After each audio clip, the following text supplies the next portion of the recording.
Halo, selamat datang kembali.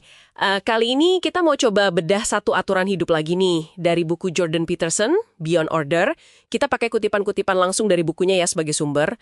Fokus kita sekarang di aturan 7. Bunyinya, bayangkan Anda bisa menjadi siapa, lalu bidiklah itu sepenuh hati.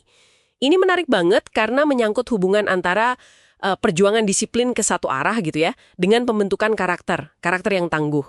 Yuk kita coba dalami bareng-bareng. Kenapa sih membayangkan potensi terbaik diri kita, terus ya mengejarnya dengan fokus penuh itu kok penting banget gitu? Sumber kita ini langsung mulai dengan pertanyaan yang lumayan menantang ya. Coba bayangkan, Anda bisa jadi siapa kalau Anda benar-benar hidup sesuai semua potensi Anda. Ini bikin mikir sih, soalnya diri kita ini kan gimana ya, kompleks banget. Penuh hal yang kita sendiri aja nggak paham, dan banyak potensi yang belum kelihatan gitu. Betul, dan disitulah gunanya membidik satu tujuan dengan sepenuh hati. Itu krusial banget. Sumbernya menggambarkannya kayak proses menempa besi panas, tahu kan? Yang membentuk karakter biar tahan banting. Memang sih, potensi kita bisa terhalang banyak hal dari luang ya. Mungkin sakit, nasib kurang baik, atau tragedi. Itu di luar kendali kita seringnya. Tapi, nah ini yang menarik, sumbernya juga tekenin penghalang dari dalam diri. Kayak kita enggan ambil peluang, kurang disiplin, atau kurang yakin sama diri sendiri. Kurang imajinasi juga, kurang komitmen. Jadi fokus ke satu tujuan itu kayak cara kita melawan hambatan dari dalam itu. Oke, jadi fokus itu semacam alat ya buat ngelawan hambatan internal. Menarik. Dan sumber ini bilang, kalau kita ngejar sesuatu yang kita anggap bermakna, itu pasti akan mengubah kita. Perjalanannya itu loh, bukan cuma hasilnya nanti. Mau berhasil atau gagal, mau prosesnya sakit atau malah bikin happy, itu semua informatif banget katanya. Kita jadi belajar banyak soal diri kita, soal dunia, kayak potensi dunia itu manggil kita gitu. Dan kalau kita jawab panggilan itu, kita berubah selamanya. Gak sih? Iya, bener banget. Dan secara psikologis, dampaknya juga dalam loh. Jadi, kerja keras pada satu hal, itu kata sumbernya ya, itu bisa menyatukan kerumunan di dalam diri kita. Maksudnya kerumunan tuh ya berbagai dorongan, pikiran, emosi kita yang sering konflik satu sama lain.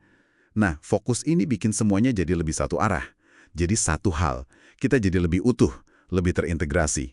Ini bukan cuma soal ikutin jadwal atau aturan ya, tapi lebih ke jadi pribadi yang bisa mencipta dan berubah jadi lebih baik. Sumbernya bahkan pakai simbol alkimia kuno itu loh, rebis, yang satu badan tapi kepalanya dua, cowok-cewek. Itu katanya gambaran ideal dari hasil ngejar tujuan ini, nyatunya sisi rasional dan emosional kita. Lewat apa? Ya lewat keberanian kita menjelajahi hal yang bermakna tadi.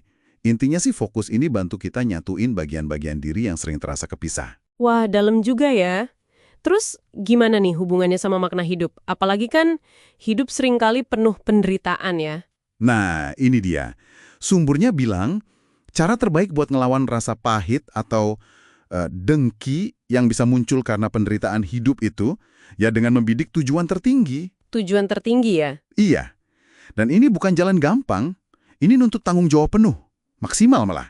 Tapi justru dari situ, muncul harga diri yang sejati. Bukan rasa bersalah atau malu karena kita cuma ngejar hal-hal sepele, atau yang lebih parah, kita malah mengkhianati potensi diri kita sendiri. Ada semacam kekuatan gitu loh, yang nopang kita pas kita ngerasa hidup kita selaras sama tujuan tertinggi kita itu. Jadi makna itu muncul dari komitmen pada tujuan luhur itu ya? Bisa dibilang begitu. Dan fokus ini juga penting banget buat perkembangan. Bahkan sejak kecil. Disiplin yang benar itu kata sumbernya bukan soal neken naluri anak. Bukan. Tapi lebih ke mengorganisir naluri itu jadi strategi yang berguna. Biar anak bisa kerjasama, bisa bersaing secara sehat.